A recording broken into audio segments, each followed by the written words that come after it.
एक बहुत बड़ी वर्ल्ड वॉर की वजह से अर्थ पूरी तरह तबाह हो चुकी थी, जिसके बाद कुछ लोगों को चांद पर भेजा गया ताकि वो वहां जाकर बचे कुछ इंसानों के लिए कॉलोनीज बना सके। और इस काम के मुकम्मल होते ही इंसान अर्थ को छोड़कर चांद पर रहने लगे। लेकिन चांद पे रहना इतना इजी नहीं था, क्योंकि वहां हमेशा मेटेओर स्टॉर्म्स आया करते थे, यानी कि मेटेओर्स के तूफान, जिनकी वजह से इंसानों को चांद पे रहने का फैसला बदलना पड़ा। फिर कुछ माइनर्स को भर्ती किया गया ताकि वो चांद पर माइनिंग कर सके। साथ ही साथ वहाँ माइनर्स के लिए एक असूल भी बनाया गया था, और वो ये कि जो शख्स चांद पर माइनिंग करेगा उनकी फैमिलीज भी उनके साथ चांद पर ही रहेंगी। इसी तरह बहुत से साल गुजर जाते हैं और हम कुछ बच्चों को चांद पर देखते हैं। ये बच्चे यहाँ चांद पे काम करने वाले माइनर्स के थे और इनकी बर्थ भी यहीं चांद पर ही हुई थी। ये बच्चे एक स्पेस रोवर को चलाने की कोशिश कर रहे थे, यानी कि ऐसी गाड़ी जो कि चांद पे चल सके। अचानक वहाँ पर कोई आता है और सभी बच्चे डर कर छुप जाते हैं। उन्हीं बच्चों में एक कैलिब नामी बच्चा भी था। उसके हाथ में एक कैप्सूल था। कैलिब यही चांद पे पैदा हुआ था और उसके फादर एक माइनर थे, और माइनिंग करते हुए ही एक हादसे में उनकी डेथ हो गई थी। अब मैनेजमेंट डिसाइड करती है कि कैलिब को 3 दिन बाद चांद से ओमेगा पर भेजा जाएगा, जहां उसे एक और फैमिली अडॉप्ट करने वाली थी। ओमेगा पर जिंदगी बहुत ज्यादा खुशहाल थी, बहुत ज्यादा एंजॉयबल थी। इसके बाद हमें ये पता चलता है कि चांद से ओमेगा तक जाने के लिए 75 साल का वक्त लग जाता है, यानी कि चांद से ओमेगा तक का सफर 75 सालों का है। और मुसाफिरों को क्रायो स्लीपिंग चैम्बर्स में डालकर वहां भेजा जाता है। ऐसा करने से मुसाफिर 75 सालों तक क्रायो स्लीप में रहते हैं। ऐसा करने से वक्त का उनकी उम्र पे असर नहीं होता,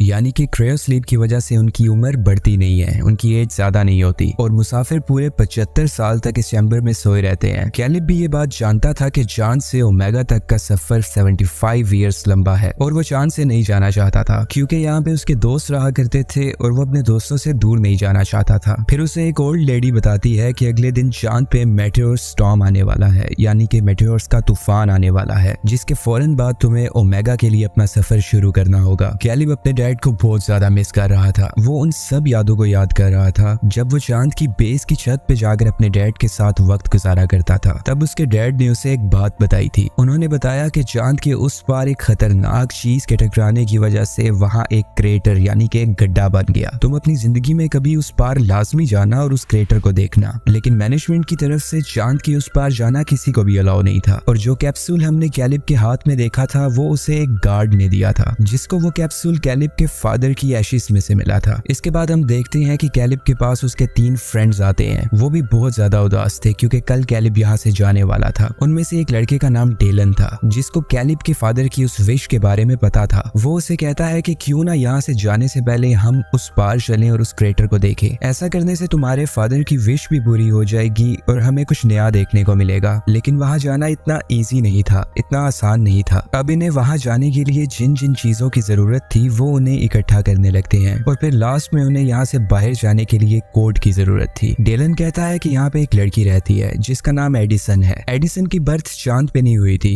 वो कुछ दिन पहले ही अर्थ से मून पे शिफ्ट हुई थी। उसे यहाँ आए हुए ज्यादा दिन नहीं हुए थे, इस वजह से यहाँ पे उसका कोई फ्रेंड भी नहीं था, और उसके फादर एक साइंटिस्ट थे। डेलन कहता है कि क्योंकि उसके फादर साइंटिस्ट हैं तो हो सकता है उससे कोड के बारे में पता हो। वो एडिसन से बात करने के लिए जाता है, लेकिन वो उसे इग्नोर कर देती है और वहां से जाने लगती है। डेलन उसके पीछे जाता है और उसे कहता है कि मैं शुरू से ही तुमसे फ्रेंडशिप करना चाहता था। इसके बाद वो उसे उनके प्लान के बारे में भी बताता है। एडिसन इस बात से खुश थी कि उसे न्यू फ्रेंड्स मिलने वाले हैं। वो उसे कहती है कि मैं तुम लोगों की मदद एक शर्त पे करने के लिए तैयार हूँ, अगर तुम लोग अपने एडवेंचर में, यानी कि उस क्रेटर को देखने के लिए मुझे भी अपने साथ लेके जाओ। डेलन उसकी बात मान जाता है। इसके बाद सभी बच्चे स्पेस रोवर के पास जाते हैं, क्योंकि इसमें बैठकर ही वो वहां जाने वाले थे। कैलिब रोवर की अलार्म वायर को निकाल देता है ताकि अलार्म ना बजे। इसके बाद वो उसकी एंट्रेंस पे वो कोड एंटर करते हैं जो उन्हें एडिसन ने बताया था, और फिर स्पेस रोवर में एंटर हो जाते हैं। वो सभी वहां से जाने के लिए रेडी थे। रोवर की ड्राइविंग सीट पे डेलन बैठा हुआ था, क्योंकि उन सब बच्चों में सिर्फ वही एक ऐसा था जिसको रोवर ड्राइव करना आता था। वो अपनी बेस से निकलकर पहली दफा मून की सरफेस को देखते हैं। सभी बच्चे बहुत ज्यादा खुश थे, लेकिन कल मेटेओर्स का तूफान भी आने वाला था, इसलिए उन्हें जल्दी से क्रेटर देखकर मेटेओर स्टॉर्म के आने से पहले वापस बेस में पहुंचना था, क्योंकि जब जब वहाँ मेटियोर्स का तूफान आता था तो पूरे बेस पे लॉकडाउन कर दिया जाता था। उनका सफर शुरू हो चुका था और सभी एक दूसरे को अपने अपने बारे में बताने लगते हैं। कैलिब उन्हें बताता है कि मेरे डैड ने मुझे सब बताया था कि कैसे इंसानों को चांद पर लाया गया, लेकिन फिर एनवायरमेंटल प्रॉब्लम्स की वजह से इंसानों को वापस भेज दिया गया और यहाँ पर माइनिंग स्टार्ट की गई। लेकिन सिर्फ एक आदमी ही ज्यादा अरसे तक यहाँ पे माइनिंग नहीं कर सकता, इसलिए उनकी फैमिलीज भी उनके साथ ही यहीं पे रहती है, ताकि अगर किसी हादसे की वजह से माइनर की डेथ हो जाए तो उसकी फैमिली उसके काम को आगे कंटिन्यू कर सके। लेकिन हर वर्कर की एज 18 ईयर्स से ज्यादा होनी चाहिए। कोई भी 18 साल से कम उम्र बच्चा बेस पे काम नहीं कर सकता, और अगर किसी बच्चे के पेरेंट्स की डेथ हो जाए तो उसे कोई और फैमिली अडॉप्ट कर लेगी, जैसे कि कैलिब को एक फैमिली अडॉप्ट करने वाली थी। और अब ज्यादातर इंसान ओमेगा पर रहते थे। माइनर्स यहाँ चांद पर काम करते थे और बाकी सब अपनी जिंदगियां हंसी खुशी ओमेगा पर गुजार रहे थे। एडिसन कहती है कोई बात नहीं, सिर्फ माइनिंग ही तो करनी है और 20 साल में ये माइनिंग कंप्लीट हो जाएगी। एडिसन ज्यादा माइनर्स के बारे में नहीं जानती थी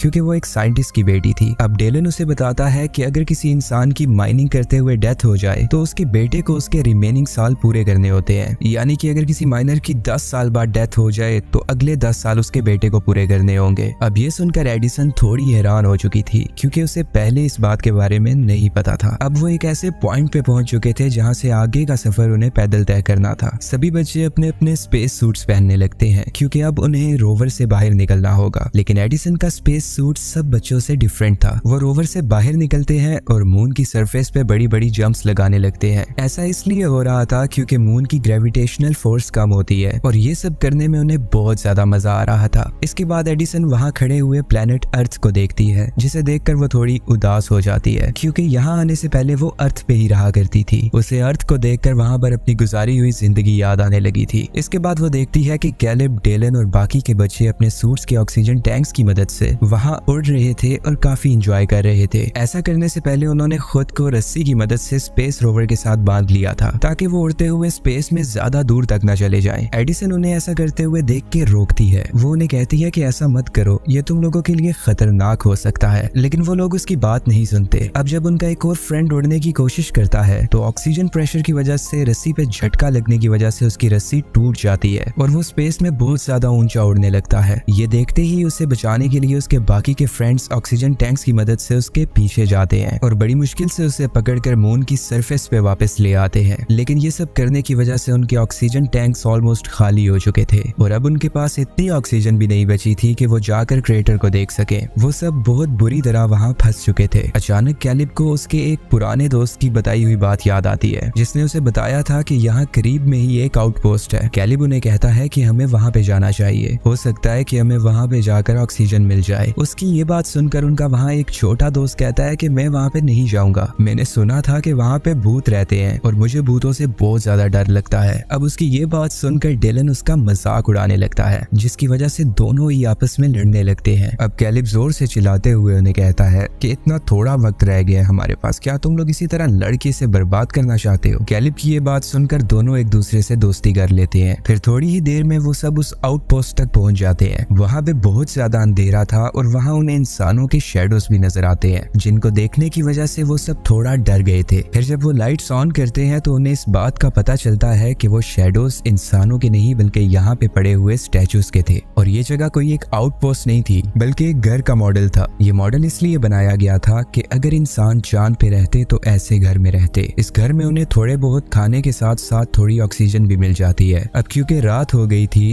तो वो बच्चे यहीं पे इसी घर में रात गुजारने का फैसला करते हैं। फिर डेलन एडिसन से बातें करते हुए उसे बताता है कि मेरे डैड मुझे अकेला छोड़कर चले गए थे। एडिसन भी उसे अपने बारे में बताती है। वो कहती है कि मेरे मॉम डैड की डिवोर्स हो गई थी। डिवोर्स हो जाने के बाद मेरी मॉम ने मेरे भाई को लिया और वो ओमेगा पर चली गई। अब मैं बहुत ज्यादा तन्हा, बहुत ज्यादा अकेला महसूस करती हूँ क्योंकि मेरे कोई फ्रेंड्स भी नहीं है। इसके बाद हम देखते हैं कि सभी बच्चे सो जाते हैं सिवाय कैलिब और एडिसन के। अब कैलिब एडिसन से बातें करते हुए उसे बताता है, मैं जब छोटा था तो मेरे डैड की डेथ हो गई थी, जिसके बाद मुझे सहारा देने वाला मेरा दोस्त डेलन था। मैं उससे बहुत ज्यादा क्लोज हूँ और मेरे ओमेगा पे चले जाने के बाद डेलन बिल्कुल अकेला रह जाएगा। इसलिए आज तुम मुझसे एक वादा करो कि जब मैं यहाँ से चला जाऊंगा तो तुम हमेशा एडिसन के साथ रहोगी, उसको कभी अकेला नहीं छोड़ोगी। एडिसन कैलिब की ये बात मान जाती है और उसे ये प्रॉमिस दे देती है। फिर सुबह होने के बाद वो लोग रोवर में बैठ के अपना सफर शुरू करते हैं। थोड़ी ही देर चलने के बाद इनकी गाड़ी की बैटरी लो हो जाती है। अब इनके पास ऑक्सीजन भी कम थी और इन सब ने मेटेओर स्टॉर्म के आने से पहले पहले क्रेटर तक पहुंचना था। सब बच्चे थोड़े परेशान हो चुके थे। अब एडिसन सिक्योरिटी अलार्म्स को ऑन कर देती है ताकि जब मेटेओर्स का तूफान आए तो गार्ड्स इन्हें आकर उससे बचा सके। अब ये सब जल्दी से वॉक करते करते क्रेटर तक पहुंच जाते हैं। ये गड्ढा दिखने में बहुत बड़ा था। वो लोग स्टेयर्स उतरते हैं और एक अजीब सी जगह पे पहुंच जाते हैं। वहाँ एक वॉल पे एडिसन को एक बटन नजर आता है और जैसे ही वो उसे प्रेस करती है वहाँ सारी जगह ऐसे ट्रांसफॉर्म हो जाती है कि जैसे वो सब अर्थ पे हैं। ये सब कुछ रियल नहीं था